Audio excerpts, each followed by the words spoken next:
Hello friends. మనం శ్రీమద్ వాల్మీకి రామాయణంలో కొన్ని దివ్యాస్త్రాలని పరిశీలిద్దాం. మనకి ఆంధ్రప్రదేశ్ పబ్లిక్ సర్వీస్ కమిషన్ వారు endowments department executive officers grade 3 ఎగ్జామ్లో ఒక ప్రశ్న అడిగారు. ఆ ప్రశ్న ఏంటంటే, యుద్ధకాండ ప్రకారం రావణ్ణి సంహరించడానికి రాముడు ఏ ఆయుధాన్ని ఉపయోగించాడు అని. శ్రీరాములు వారు రావణ్ణి సంహరించడానికి ఉపయోగించిన అస్త్రం పేరు బ్రహ్మాస్త్రం. జై విజయులు రావణ కుంభకర్ణులుగా జన్మిస్తారు. రావణుణ్ణి సంహరించడానికి శ్రీరాములు వారు ఉపయోగించిన అస్త్రం పేరు బ్రహ్మాస్త్రం. కుంభకర్ణుని సంహరించడానికి ఉపయోగించిన అస్త్రం పేరు ఇంద్రాస్త్రం. ఐంద్రాస్త్రం అని కూడా అంటారు. ఈ విధంగా శ్రీమద్ వాల్మీకి రామాయణంలో మనం అస్త్రాలని పరిశీలిద్దాం. లక్ష్మణునిపై రావణుడు ఆగ్రహించి శక్తి అనే ఆయుధాన్ని ప్రయోగించాడు. లక్ష్మణుడు వారిపై రావణుడు ప్రయోగించిన ఆయుధం పేరేంటి? శక్తి. అది గమనించిన శ్రీరాముడు శక్తిని వేడుకున్నాడు, నీలోని చంపే శక్తి నశించుగాక అని.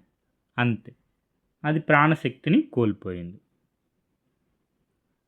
తరువాత రావణ సంహారానికి శ్రీరాములు వారు ప్రయోగించిన అస్త్రం పేరు బ్రహ్మాస్త్రం. శ్రీరాముడు బ్రహ్మాస్త్ర ప్రయోగంతో రావణాసురుణ్ణి అంతమొందించాడు. ఇక్కడ గమనిస్తూ ఉండండి, అగస్త్య మహర్షి శ్రీరాములు వారికి ఆదిత్య హృదయం ఉపదేశించారు. ప్రీవియస్గా ఇది మనకి క్వశ్చన్గా అడిగారు.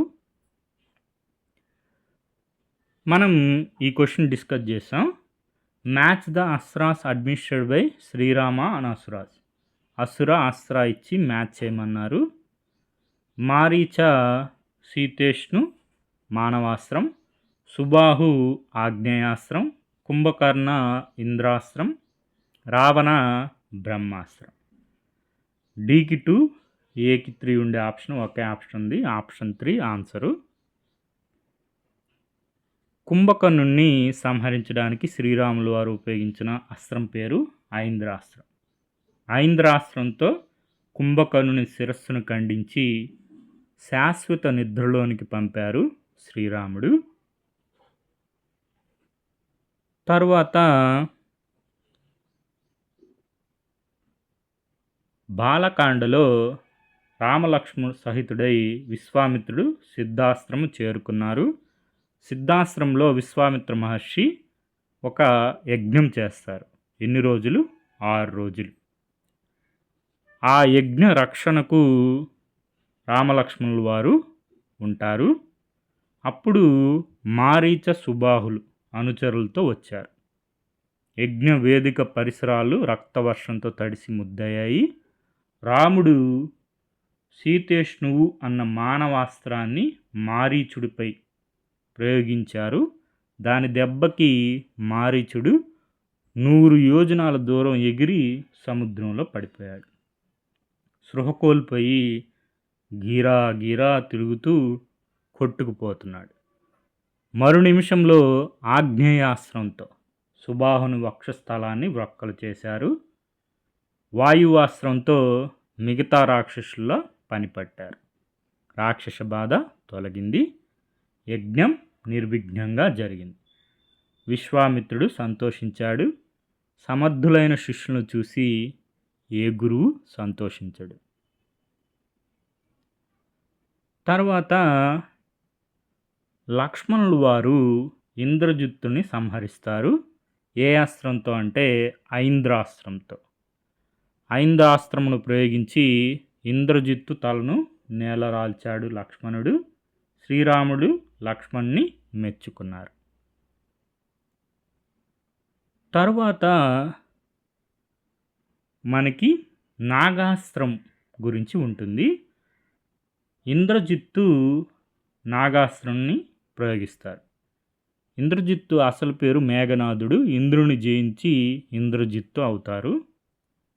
నాగాస్త్రం ప్రయోగించిన తర్వాత గరుత్మంతులు వారి రాకతో రామలక్ష్మణులు నాగాస్త్ర ప్రభావం నుంచి విముక్తులవుతారు. ఈ విధంగా దివ్యాస్త్రాలన్నీ ఒకసారి పరిశీలించండి రామాయణంలో. రాబోయే ఎగ్జామ్స్లో కూడా మనకి క్వశ్చన్స్ వచ్చే అవకాశం ఉంది. మనం ఇప్పటివరకు ఏం చెప్పుకున్నాం? శ్రీరాములు వారు రావణ సంహారానికి ఉపయోగించిన అస్త్రం పేరేంటి?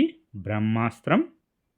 కుంభకర్ణ సంహారానికి ఉపయోగించిన అస్త్రం పేరు ఐంద్రాస్త్రం. లక్ష్మణులు వారు ఇంద్రజిత్తుని ఐంద్రాస్త్రంతో సంహరించడం జరుగుతుంది. అదేవిధంగా ఇంద్రజిత్తు రామలక్ష్మణులపై ప్రయోగించిన నాగాస్త్ర ప్రభావాన్ని తొలగించింది ఎవరు? గరుత్మంతులు వారు. అదేవిధంగా మనకి సుందరకాండలో ఇంద్రజిత్తు హనుమంతుల వారిపైన బ్రహ్మాస్త్రాన్ని ప్రయోగిస్తారు. బ్రహ్మాస్త్రానికి బద్ధులైనట్టు హనుమంతుల వారు ఉండి తర్వాత విముక్తులవుతారు. ఈ విధంగా దివ్యాస్త్రాలన్నీ ఒకసారి చూసుకోండి. మూలం 10వ తరగతి తెలుగు ఉపవాచకం, మన ఇతిహాసం Ramayanam. Okay friends, thank you for watching.